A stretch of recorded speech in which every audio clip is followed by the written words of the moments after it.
Welcome, everyone, to Partner Up with Amy Carroll, my podcast series. As a communication coach, trainer, speaker, and author, I'm delighted to bring you insights and ideas to help you solve your communication conundrums. Now, this is my May episode of my podcast series. If you want to find out more about me or previous guests, feel free to listen to past episodes. And you can do that either directly on my website, karencodyzimm.com, or go to the voiceamerica.com business channel. And be sure to download the app or just simply tune in using your favorite podcast app. Now, if you missed my last podcast, I interviewed Fadwa Gamidin. We discussed interpersonal communication challenges. And Fadwa is doing amazing work with neurodiversity with groups who specifically with groups that have ADHD and autism. And it was an eye-opener for me, and just really like one little thing. And Karen, I'm going to stop and introduce you to the listeners because I want to tell you about something I learned from Fadwa. Great. So welcome, Karen. Hi, nice to see you. You too. So listeners, my guest today is Karen Cody. She's an international talent and leadership development expert. Her tagline is, "Your professional development, my purpose, my passion." And so before I tell the listeners your bio, Karen, I want to share more about Fadwa. She simply gave me this brilliant idea that when you're in a classroom and you notice someone seems either distracted or agitated, and this is my interpretation of how she explained it to me, is it may be somebody who's on the spectrum. And it may be that there's too much noise, too much sound, that's the same thing, too much light. And so sometimes just a matter of checking in with them, saying, you know, is there something in the environment that we can adjust to make you feel more comfortable? Love it. Yeah. And I thought, that's doable. I can do that. Mm-hmm. You know, so I think I have been in the idea of working with someone who's on the spectrum has intimidated me, although I probably have worked with many people like that because they're very smart, intelligent people. And they're in a lot of the fields I work with engineers. And so it was just incredibly reassuring conversation with Fadwa. I like that. I really like that. Thank you for sharing, because I think it's something I can really think about, tap into, and ask that same question around comfort in a classroom. I think that's great. Thank you. Yeah. Cool. So listeners, back to Karen. As a bi-national, originally from the US, Karen has lived in Switzerland for over 40 years, working her entire career through EMEA, and in the last 6 years around the globe. With over 30 years as an HR professional, developing, coaching, and training talents at all levels of an organization. Karen successfully supported the professional development, the personal growth of individuals and teams, from trainees to C-suite executives in highly matrixed international organizations, to universities and nonprofits. Now, this is the particularly cool part about Karen. There's lots of cool things. Though listeners, at the age of 55 in 2015, Karen created her own business. With Cody International, Karen focuses on leadership and talent development. And she's particularly passionate for support. Her particular passion is supporting women. As she says, "In my early career, I didn't have female role models at work. I didn't have the support of coaching and mentoring, nor a clear career path. So I'm passionate about giving to women what I wished I had from the beginning of my career." That's so awesome. Yeah, thanks. And it's really true. I did have a great boss and mentor further on in my career at Eaton. But when I was young in my career, I didn't have that. I worked in an organization that was very male driven. You know, the men were up here and the women were down here, and I navigated poorly my emotions, my need for support, my desire to grow, etc. So yeah, it's become part of my mission, I guess I would say. Yeah. And as I'm thinking about it, I can imagine that for a lot of people, when they're not feeling supported, in this case, as a young woman in your career, I would imagine feeling, the word gaslighting is coming to me, you know, that where you might put yourself into question when in fact it's someone else that is Yeah. Yeah. That sounds familiar. Mm. Yes, I questioned myself quite a bit in my early career. I'd come home from work and cry and look in the mirror and say, what have I done or what didn't I do? Until I realized that maybe it wasn't me. Wow. And started saying, maybe the leadership is treating other women and in the same way. Maybe it's not focused on my person or my job, my competency in my job or my ability to do my work, but there was an underlying message that you're a female, be quiet. And I was actually told that once in a meeting. I asked questions to the director of our site, and I was pulled into my boss's office after that and said, why were you asking questions in that meeting? I said, well, I'm a head of recruitment for 120 new factory workers in the next 3 months. I need to know what's going on with the project. And he said, you were trying to get attention. So the next time you have questions, you write them down, you give them to me, and I will ask them. Unbelievable. I know it was not cool. It was not cool at all. I think it was because the director of the site actually respected me, and my boss felt that there was that he didn't have that same respect, and I was being pushed aside. Were And you a threat potentially for I them? was a threat potentially. And after a couple of years of crying, I looked in the mirror one day and said, hey, I'm not going to do this anymore. I'm going to start fighting back. And I did. Wow. Yeah.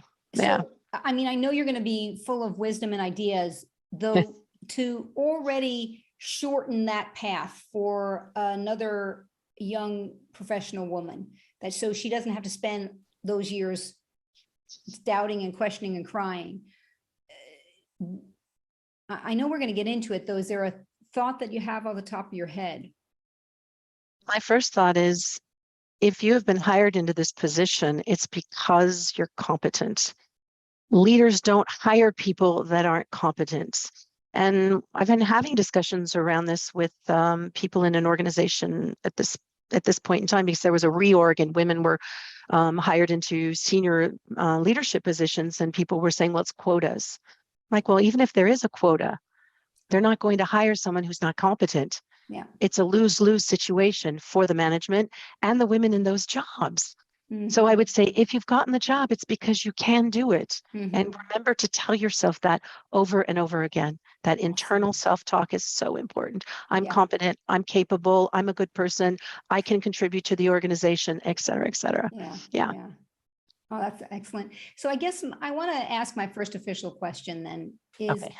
if we rewind to the beginning of your career, how did you choose to get into HR, more specifically leadership development? HR, it goes way back to when I still lived in the United States. I worked for Nordstrom. It was my first job. And the HR manager was actually someone I went to high school with. And she was such a wonderful person. And I thought she did such a great job taking care of people. And I have that maternal side of me, I guess. And I always said that it would be a great career. And then I went from recruitment into generalist, into almost losing my job in 2010 with the economic downturn. At that point, I'd gone from a generalist to university relations, and we weren't going to hire anyone. So my job was canceled. Oh, gosh. And my boss told me on a Friday at 4:00, which you should never do, hey, Karen, take your Christmas holidays, enjoy, take care of your family. Take the time you need, because you probably won't have a job when you come back in January. Yeah. And I came back on that Monday and I said, Steve, not cool. Just say that to someone on a Friday afternoon, just at the corner of my desk. And I said, I have other things I can offer the organization. And I know that Elena needs help in leadership and talent development. And I know I can do it. So he allowed me to more or less create my own job description, and it took off from there. Yeah. And it was so lucky, because I love that company and I love the people, and it was an amazing experience. And that is where I got the support, the mentoring, the coaching that I had always needed beforehand. Yeah. Yeah. And how awesome that you had the confidence in yourself to declare that and to speak up and say, first of all, reconsider the way you give people bad news. And that's exactly. Yeah. Excellent. Well, that's impressive. Yeah. And so, knowing that you've worked with this international corporation. How did that shape you? Like, what were some of the learnings, good, the bad, the ugly? And In I guess, that organization? Yeah. and I'd like to add one more question, is like navigating the patriarchy and your place as a woman in these organizations. You were talking about that a little bit earlier. So maybe take the Well, first part. Yeah. How the international organization shaped me. Yeah. Okay. So I think coming out of the patriarchal organization, which I had been working for almost 10 years, it felt like going home when I arrived at Eaton. It was this family approach, and they'd say it, but they meant it. Yeah. I felt like I was back working for Nordstrom again. And I told them that. I said, this is a testament to you, because it was such a family environment and so pro-employee. And I found that again with Eaton, and it really aligned with my valuys. Just And wish they that had a great discount on awesome shoes. It's the only thing that's missing. No, you're right. No, but what I talk about Eaton was they didn't have discount on shoes. It was, but it was really I was finally in alignment with my values. I had felt so out of alignment with my values for so long, and I found that. So the international side of it was, I already had that at Philip Morris, but Philip Morris has changed a lot since I was there, so I want to underline that as well. It was life-changing, working with people from all over Eastern Europe, Central Europe, Middle East, Africa. The cultural diversity was a gift, I think. And I think the hardest part was the matrixed environment. Who do I have to include in my messaging, my communication? Karen, you're not including everyone. So that was something I heard enough often. So I wasn't quite sure who I was supposed to bring into my circle of communication, because we had the businesses, we had the corporate, we had the divisions, we had, so yeah. And it was wonderful. It was a wonderful almost 9 years. Yeah. Wow, that's fantastic. And loved Eaton. Yeah. And I'm guessing that sense of feeling like, so similar to your first experience at Nordstrom, that aligning with your values just caused you to generate even more energy and ideas and commitment to them. Yeah. My positive energy and optimism was seen as a plus and not as a negative, which I was told several times to calm down and not share ideas, or that I was taking up too much space, where afterwards it was welcomed. And I am a very optimistic person, and I do believe that optimism helps us through tough times and helps us to be resilient. And so that side of me was embraced, which was quite nice. Yeah. And so did you want to add something else before I? I was going to say, I did have one boss, not my great boss, but one person once say to me that I shouldn't be in HR. This was at Eaton, because I cared about people too much. And I was kind of like going, where's the human part of human resources, right? And I said, well, I'm going to very strongly disagree with you on that. I said, when you care about people and they are happy and we are developing them and supporting them, we are caring about the bottom line. Because she said, I care too much about people, therefore you don't care about the bottom line. And I'm like, no, I see a complete parallel, or no, complete connection there. Happy, developed, competent workers equals a great bottom line. Yeah. I was very surprised that someone would say that to me. Yeah. But years later, I was still in the company and she wasn't. So yeah, I think we don't have enough kindness at work. I don't think we give enough time to care for people. Mm-hmm. A lot of people do, but I think we need more of it. Yeah. Yeah. So there you go. I guess the question I wanted to ask a moment ago was, when you were talking about your optimism, you starting your own business at 55, that's pretty bold. So I want to hear the why, the how, what worked, what didn't. Were you scared? Did you feel confident? And I'll just throw out another question. You can answer in whatever order you like. Is really, how did your years of experience, both in your personal life and professional life, impact you in that decision and that launching this project? Yeah, well, it was something that I had in the back of my mind for quite some time. This is what I'll do towards the end of my career. Oh, okay. And every year I would say next year, then next year, the next year, because I loved Eaton. I loved my company. I loved my job. I loved my boss. I had the greatest setup. And so I kept dragging my feet. And I knew one day my job would be removed from Switzerland because I was too expensive. We had opened offices in Prague and in Budapest. And it came at a moment where I wasn't expecting it. I was quite shocked, but it was the best thing that ever happened to me. It was like, okay, Karen, now you got to go. And I just started doing it. I was like, get a logo, get some colors. And let's start going and start networking. And the greatest thing was that my company, Eaton, was my first client. So they had no replacement for me, except their only concern at that time was cutting costs. So my job was removed, but they didn't have a backup in Budapest. So I did my same job for almost a year as a consultant. Then I chose to do some freelance because getting my name out there and working through other people while I built my business. And that was great. So the first year, 2016, was awesome. It was easy. Lots of free time, money coming in, no problem. Early 2017. Okay, before we move to 2017. Yeah, go ahead. You said it was a shock, and I could imagine thank God you had already been imagining this plan because you were able to jump right in.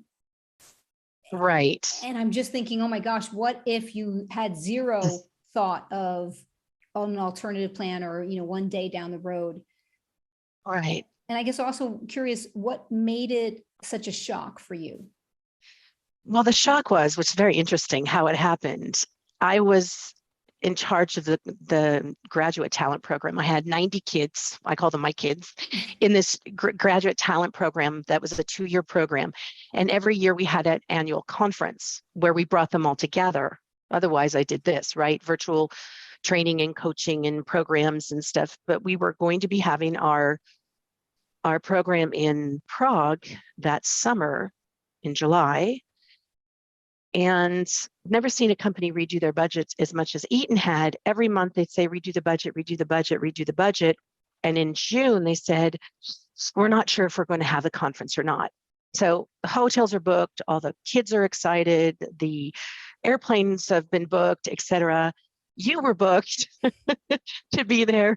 And I said to my boss, if we cancel this conference, I'm going to quit. I said, I cannot tell my kids, my group of young students or young graduate talent, that we're going to do this and that we cancel it 3 weeks ahead of time. We keep telling them they are the leaders of tomorrow.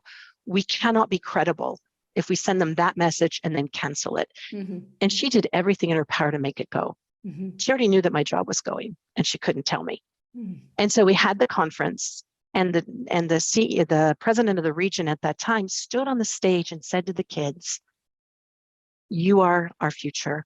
You are important. Your development is key to us. And 10 days later, they removed my job without a backup.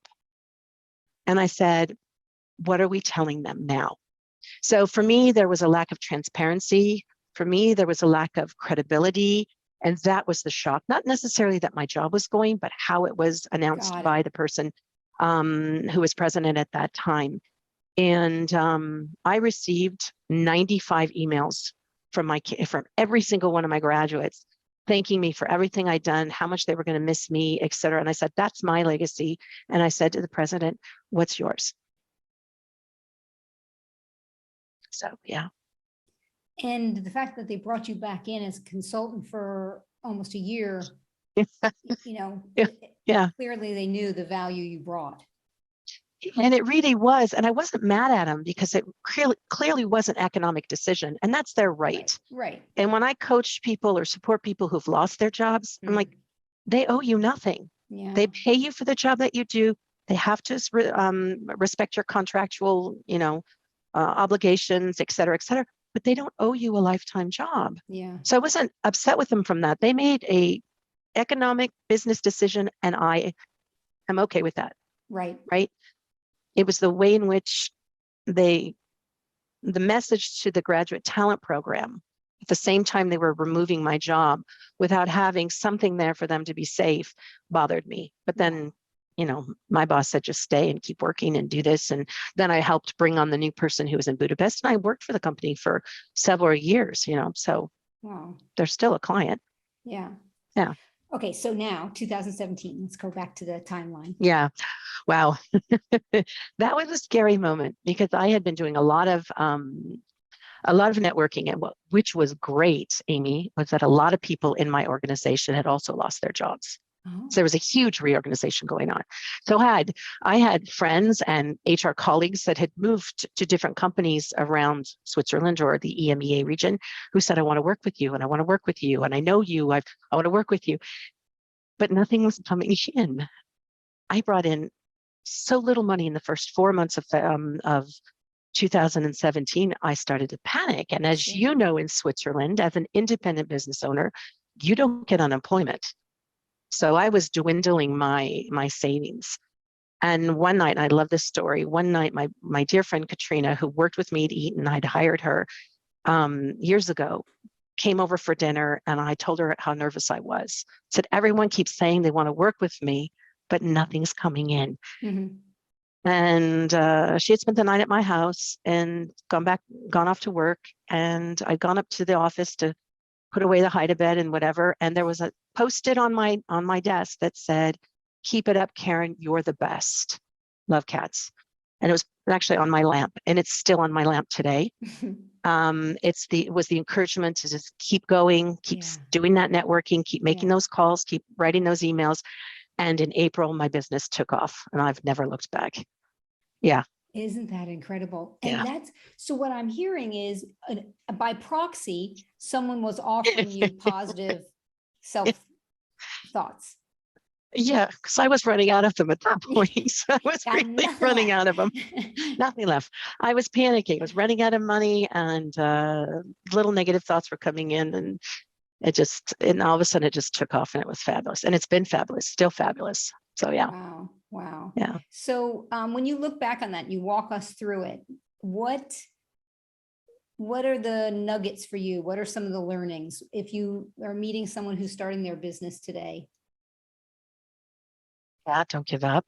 I think that's, you see that famous cartoon where the person's digging, looking for the gold, and they stop, and it's right behind that wall after days and days of digging. So I think it's not give up, but also be realistic. Mm-hmm. Some of the things I did was I did freelance. So I offered my services through other companies that were already established, doing what I wanted to do in order to cover my bases in terms of money. And I started, opening that floodgate of networking. But when you network, you have to offer something in return. You can't just say, hey, I want to work with you. Let's work. Can you call me? Can you give me a job, kind of thing? So you have to be able to offer something in return. And my offer was, hey, if you need me to look at your resume or to coach you on something, I'd be happy to do that too. Nice. And people took me up on it. Yeah. Yeah. It was great. Yeah. So that what I'm hearing is a spirit of generosity. When I was listening to you, what came up for me was you're going to fail, and failure is not permanent. It's just part of the whole process. Yeah. It's like saying, you're going to have this life as a human being, and this is going to be a weird analogy. And you're going to have to sleep sometimes. Yeah.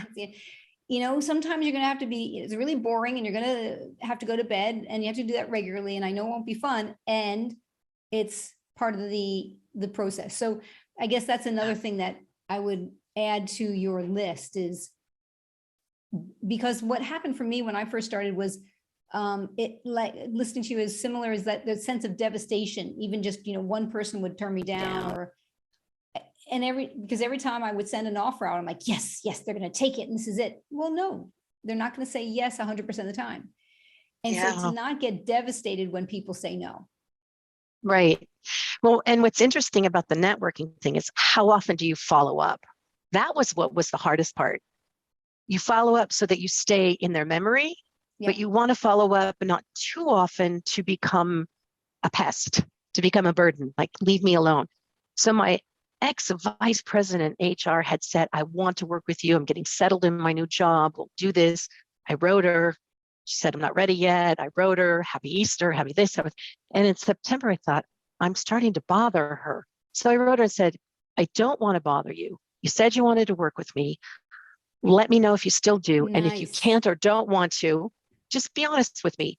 She wrote me back, I'll call you tonight to have something for you. Excellent. And then there we were.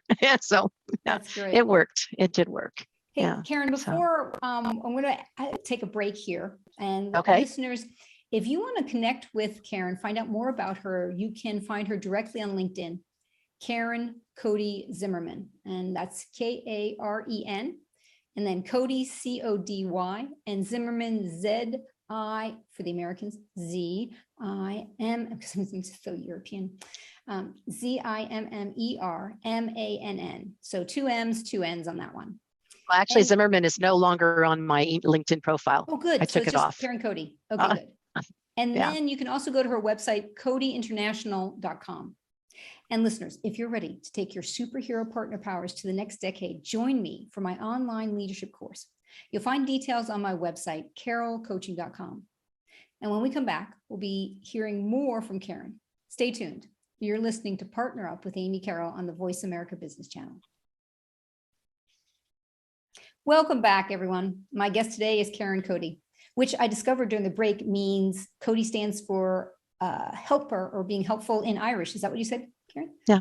Very cool. And thought it worked well.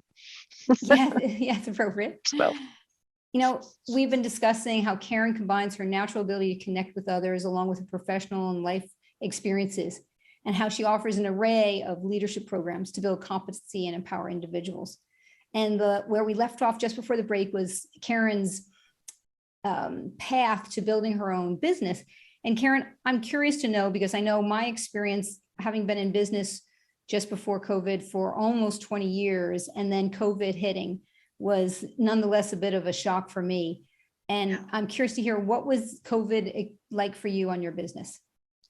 Yeah. Thanks, Amy. It was definitely a shock. I had just the day before we had done the shutdown in Switzerland, I had done a face-to-face program. And then I had 3 or 4 trips back to back coming in March, April. And from one day to the next, everything was canceled. And from one day to the next, I had no money coming in, no projects, no nothing, everything. So I think not only did we cancel everything that was face-to-face, and that's what I was doing most of the time, we canceled projects due to fear of not getting money coming in. Nobody knew how that was going to pan out.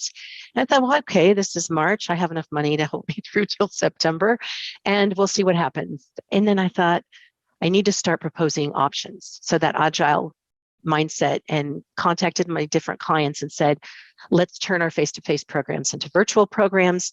So not only did I do that, I was paid to reformat them and then create digital e-learnings as well, and then the virtual formats and that kind of thing. So I ended up having an even more successful year in 2020 because some of my clients thought, things are slowing down, so this is a perfect opportunity to give development and opportunities to our employees. They're pouring money into it, which was great. But not only that, since I wasn't traveling, I wasn't one day on the road, 3 days in a seminar, and one day on the road. I had seminars 5 days a week, or project work 5 days a week. So 2020 ended up being another awesome year. So, and Isn't so that crazy? Yeah. How could you have imagined? No. Because I started to panic a little bit, and I Sure. thought, okay, wait a minute, stop, think. How do we turn this around? Yeah. And I'd been doing virtual trainings for years when I was head of the graduate talent program in Eaton, because I wasn't traveling to see all the young graduates every month. So we did a lot in the virtual world anyway. So I was comfortable with that. Yeah. Oh, wow. Yeah, I had a similar experience. It just full schedule, and just dropped off a cliff. And that's shortly after that, I got an email saying, would you like to be a radio show host? And I've always wanted to be a radio show host. So I thought that somebody was pranking And now me. you are. Well, I just really, I was like, oh my God, somebody knows this dream of mine. This is so mean. This is not nice. And so then Oh, I love it. I did my due diligence and I searched, investigated Voice America. And I was like, oh no, this is legitimate. Oh, this, Oh, so yeah. it was very cool. So then for a year and a quarter, I did the radio show, one show a week. And in 2020, when my business had dropped, so it stayed low compared to what yours was for that from March to December, it was doing the radio show was great. And though in January, work started picking up.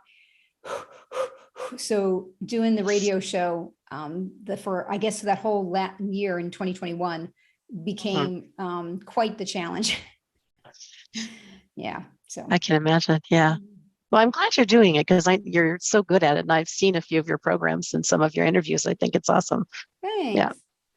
It's fun and it helps me to, I have to really force myself to walk my talk of not being perfect, of staying in conversation mode, of letting the mistakes happen, and then, so a lot of my improv training has helped me to be successful at it. Good. Yeah.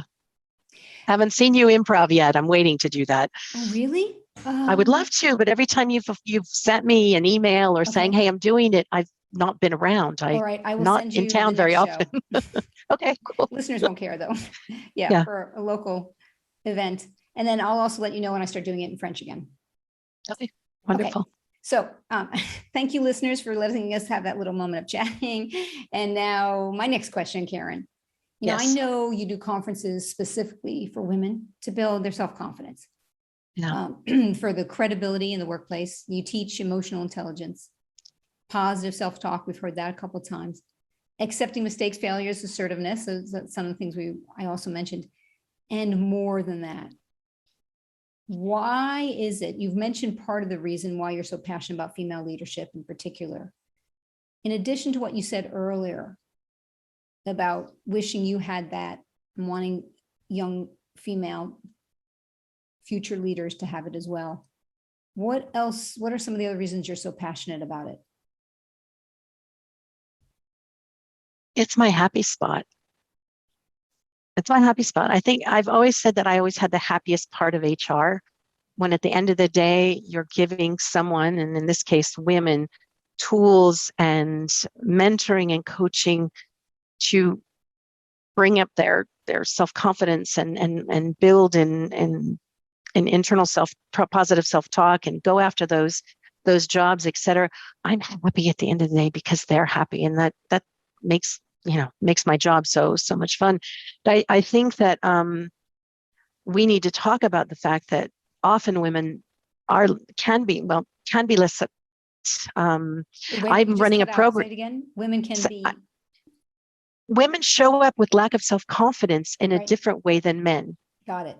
Okay, because I give a lot of these programs for women, and my son said to me one day, well, how come you don't do it for men? Because there are men that suffer from lack of self-confidence. I said, well, it shows up differently.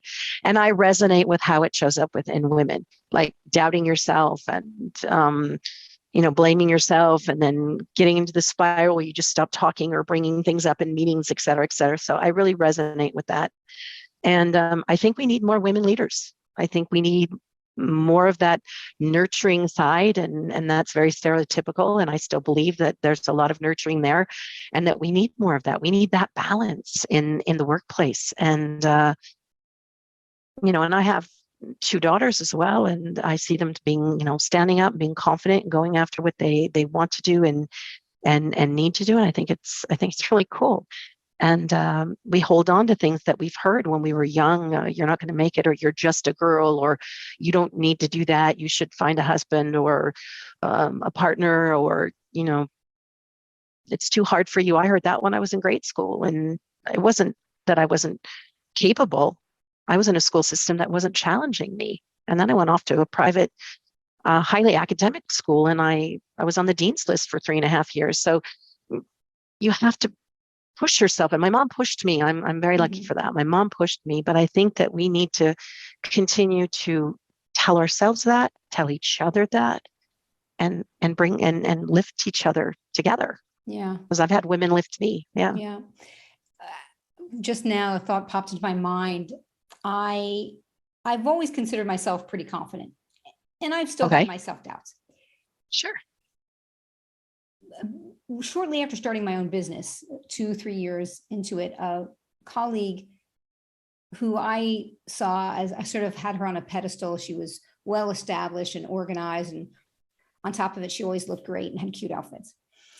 And one day she said to me, Amy, you and I should present together on stage. This was the most outrageous idea in my mind, Karen, that I actually kind of playfully punched her in the arm, sort of slapped, like, what are you crazy? And I can't even imagine what my life would be like if I hadn't taken that step, because it's one of my favorite things in the world. I have a hard time even believing that I was even worried or scared or wouldn't have considered doing that. Me too. Right? I know. Yeah. Because you know me. I know you. Yeah. And so that came from someone else planting a seed. So I think one of the things for listeners is, if you want to inspire yourself and inspire others, is to, when you see something in someone, say it. I think that comes from some security announcement, though. In this case, it's, for self, for confidence building. Yeah. Because we tend to be those inner critics can be on overdrive.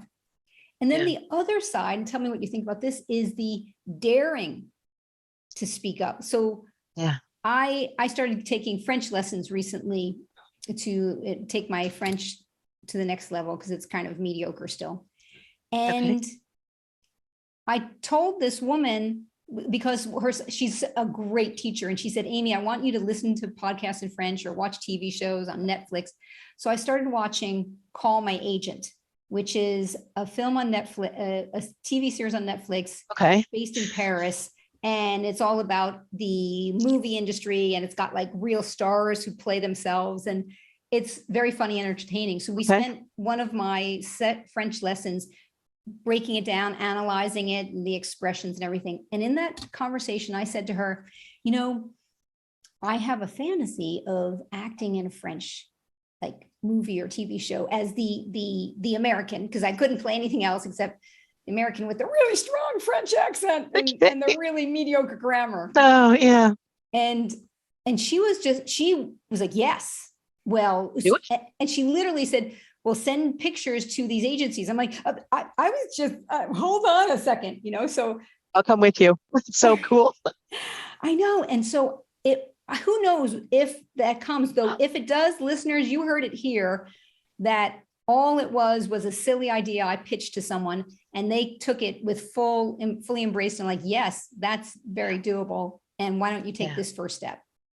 Exactly. Why don't you take that first step?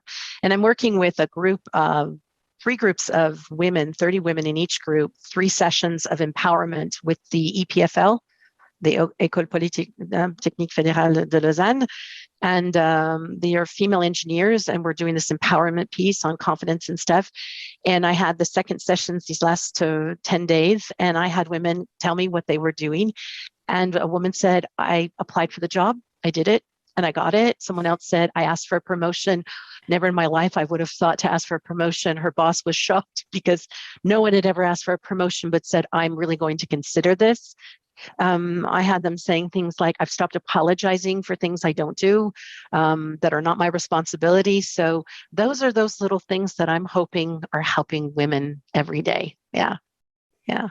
There's a book that just came out in 2022, and I just finished listening to it, and you have to listen to it or read it. Okay. And I want to share it with listeners because it's so spot on with this topic. It's called Leadership is Your Superpower. And the author I heard is the title. Yeah. Zoe Chance. Wowie kazowie. And I love listening to books, and it's read by the author, which to me makes it even more personalized. And she preaches so much what you and I teach people. And she adds all of this fascinating research and information about influence, and that is so tangible and easy to hold on to. So that's a recommendation I have for listeners. Okay, good. Yeah, I like that. So Karen, you brought me into your last company. We mentioned that, and Yeah. you're very familiar with the predator-prey partner model. So let me, for the listeners, give a quick lecturette on it. So Let's do. listeners, again, and add anything or ask questions if you want, Karen. So listeners, this is a communication model my sister, Pat Kirkland, developed, and it's called predator, prey, or partner. So, And most of the time, most of us are behaving as partners. Like right now, Karen and I, we're holding high respect for each other and for ourselves all as well. The problem is under pressure, stress, perceived threat, crisis, COVID, or just if we're hungry, angry, lonely, or tired, we could slip into one of the other extremes. The predator, she is a person who tends to hold too much respect for herself and not enough for others. So if Karen and I were having a disagreement and I was feeling like a predator, I might say this, Karen, would you just let me speak, please? So I've got aggressiveness, I got sarcasm, I've got the word but in there. just doesn't sound good coming from you. And then the prey, that's spelled P-R-E-Y, could sound something like this in that same conversation. But Karen, I'm so sorry. I know I'm really sorry, Karen. It's just could I just explain? I'm sorry. Could I? And even though those two are a bit archetypes or exaggerated, this is where a lot of communication breakdown happens. The predator will damage the relationship, leave the other person angry or disrespected. The prey can often, this is the worst part, trigger someone to become a predator towards us. So anything you would add to the model based on what I said? Yeah, no, first of all, I love it. And that's how we met, right? You were doing the prey predator partner, prey predator partner. I can't even put it in the right order model at Medtronic, which was across the street from Eaton. And that was probably 2007, 2008, right? Exactly. And you brought me up on stage and you said, you told me to yell at you. And I yelled, and I was not comfortable because yelling is, aggressiveness is not my thing. I avoid conflict, which is not good either. But it's not those kinds of things are not my favorite emotions. And so I started yelling at you, and I was saying, you didn't do this, you didn't do that. I can't believe it, and I'm really upset, and you're not going to get this. And you just went, okay, I hear you, I understand. And the more you did it, the more I was incapable of yelling at you. And I came down, and then you told everyone, well, this is how you get the other person to partner mode. And it was so powerful, so powerful. And I have to tell you that I do talk about your model when I teach it sometimes and say, well, my friend and coach and trainer, Amy Carroll, does this. And then I talk about, when you're in high energy emotions like this, how many times do you solve a problem? I think you did this in one of the seminars. And when you both turn your backs, how do you solve a problem? But you want to be partner. Oh, that's and then fantastic. I recommend your book and do that because it that little thing that I do, and I think I took it from you. I can't even remember. It really clearly defines what is prey, predator, partner kind of thing. So, I said, if you're down here and the other person's cowering, if you're both up here, or if you're both like this. So, I refer to your model a lot, and I think it's really cool. So attend whatever seminars, because she's awesome. I learned a lot from you. That's cool, Karen. And I love the idea of the turning the backs to represent prey. I like that. I'll use that. It's just the walking away and, and folding yourself into yourself and not facing it, which is more my style. Yeah. And I've gotten better. listeners, if you want to find out more about that demonstration that Karen did with me, where there's a short, well, not really a short video, it's like 11 minutes long on my website, how to neutralize the verbal aggressor. And that will show you the skills that will work almost every time. 100% of the time, no. Way more than 50% of the time. Yeah. Okay, so Karen, I wanted to give all that backstory because my questions for you now are, how do you work with difficult customers, and working with clients to ensure that partner approach? Yeah, I can give a few examples, but I think the most important is to stay in active listening and in empathy. And I'm glad you asked that, because it's going to take me somewhere else as well. Not recently, but probably a year or two ago, I had done a workshop for a client, and stupid me, I said, I'll take pictures of all of the flip charts and do a summary when the assistant to the team was there and was being overly helpful and shouldn't have at that time. So I took all the pictures and then my cell phone broke and those pictures were not on the cloud. And my client was so mad. But because I don't bring my ego into the equation, he had every right to be mad. He was mad about the situation. He wasn't attacking me, but his voice was high and he was angry. And so I just let him get it out. And then I said, you're absolutely right to be angry. You're absolutely right to be angry. How can I make this better? He's like, I don't know. You lost it all. I can't. I said, let me propose something. I'm coming back to your site in 2 weeks' time. I'll come a day early at my own cost, meet with the team. Everyone will remember what they contributed and we'll recapture. And he said, done. So problem solution, right? But not problem, oh my God, et cetera. So problem solution and allowing him to be angry. Okay. And generously offering a solution. I mean, that summary was going to be the next step for them, for the whole team moving forward. You understood how important it was. Yeah. What was really funny is 3 weeks later, I arrived and he announced to me that he was leaving the company and someone else was coming in. So we did something completely different with the team, but I did offer that.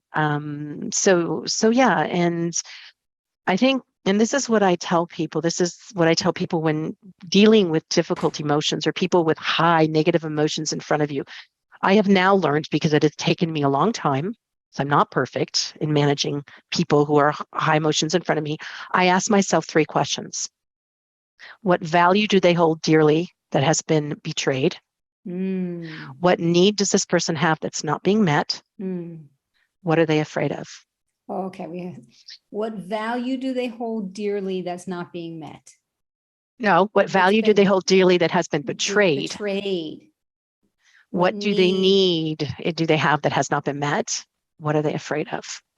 And if I can ask those things in my head, I can connect with empathy. I can connect with empathy and then be able to ask those questions. Not necessarily those questions, but you could, if you felt safe to ask a question like that. Do you need something that you don't have? Or are you fearful of something? But you could ask more general questions like, I feel that you're angry. Am I right that that's your emotion? And how can I help you? That kind of thing. So being able to do that. Yeah. Oh, Karen. Value, I'll send you the need, a fear. Wow. That's value, really need, powerful. fear. And I love because I can see how if we focus there, we don't take it, we're less likely to take it personally. Yeah. Yeah. So I can give you one other really strong example. Yeah. When I was at Eaton, and this is when I started thinking, well, I actually thought about this person's need. Someone had wrote me a very nice short email. Nobody copied in the email, and said, I'd like to hire an engineer in my program, in my department from your talent program. And none of the engineers were in Switzerland because of costs of salary and stuff. They were all in Prague. So I wrote him back saying, hey, thanks for asking. There's no R&D program in Switzerland or something like that. He wrote me back and copied 23 of the management team up to the highest person in their division. And it was in red and exclamation points and underlined, I can't believe you want to help me. I want to develop talent. If you're not going to help me, I want to know who will. This is ridiculous, I suppose 10 years earlier, I might have cried and thought, my career's been ruined and whatever. And I just sat there and thought, where's the anger coming from? I was polite in my email. It had nothing to do with me. My ego does not belong there. This is not about me. And so I wrote him back, copying all of the managers, and said, dear so-and-so, thank you so much for your passion around developing young talent. Let me clarify my earlier email. Didn't apologize. Nice. Fully understanding we have R&D, because he said, don't you know what we do in these sites? Fully understanding we have R&D at this site and this site and this site. What I was communicating to you is that we do not have a graduate talent program in Switzerland due to the high cost of salaries, benefits. They're all in Prague. However, if you do have the budget, I'm willing to talk to help you. Of course, I will help you find someone. The recruitment for this year has been finished. We can talk about next year. I'll send you a meeting request for Wednesday. And again, thanks again for all your passion. he wrote me back and said, thanks so much. See you Wednesday. And that's the partner that I learned from you. Is what do you Oh my want? At the God, you end put your is the ego to the best side. result possible. And he didn't copy them when he thanked me. But a week later, I went to the cafeteria and saw the highest director who was copied in that email. Yeah. And he looked at me and he said, Karen, across the way. And I said, what? And he goes, nice job. And I said, kill them with kindness. Because what the problem was he had a huge project, no budget, and needed and wanted a graduate talent in his team because I held 65% of the budget for salary and benefits. So he was looking for a solution for me I couldn't give him. Got it. Yeah. Karen, I love the story of how you kept your ego to the side and you used those 3 questions of values, needs, fear to guide you. And it was need. Yeah. We are and I sadly need to wrap up the show. Okay. So, cool. Karen, in 1 sentence or less, what are projects you have? That's for 1 question. The second one is what is a call for action you have for the listeners? Okay. Every year I do a very small, intimate program for women on self-confidence, building self-confidence. It will be in September from the 8th to the 11th. It's over a weekend so that women don't have to take off too much time from work. We finish on Sunday around 11 a.m. or noon. It's here in Switzerland at the Hotel de Trois Couronnes, and it's 8 people, and I'm going to be very soon putting it up on my website with this year's dates, but there is already a description from last year. So that's coming up. Okay, so listeners, you can find that on her website. And I would say that would be my call for action, is to go and check out Karen's website and get this, learn more about that program. Now, in English. Yeah. Yes, perfect. Yeah, in English. Yeah. Listeners, feel free to send me your communication conundrums, clashes, challenges, mishaps, blunders, and successes via email or social media. And I'll read them, discuss them on future shows, and make suggestions. My email is amy@carolcoaching. For those of you who are moms, happy belated Mother's Day for all you amazing women. And once again, if you want to connect with Karen, you can do so on LinkedIn, Karen Cody, or her website, codyinternational.com. Be sure to switch on, tune in, listen up, and be inspired next month. I'll be interviewing Terry Real, who will be indulging us with details on his newest book release. Check out my website for more information, karencodyzimm, or feel free to check out my social media channel, Amy Carroll Coaching. Thank you, Karen. It has been a wonderful conversation. Thank you. I really much appreciate it. You're awesome. I love what you do. And I love you as a friend as well. Thanks so much. Thank you. Thank you, listeners. You've been listening to Partner Up with Amy Carroll on the Voice America Business Channel. Be the best partner you can be and make this Friday the 13th a lucky day. Happy partnering, everyone.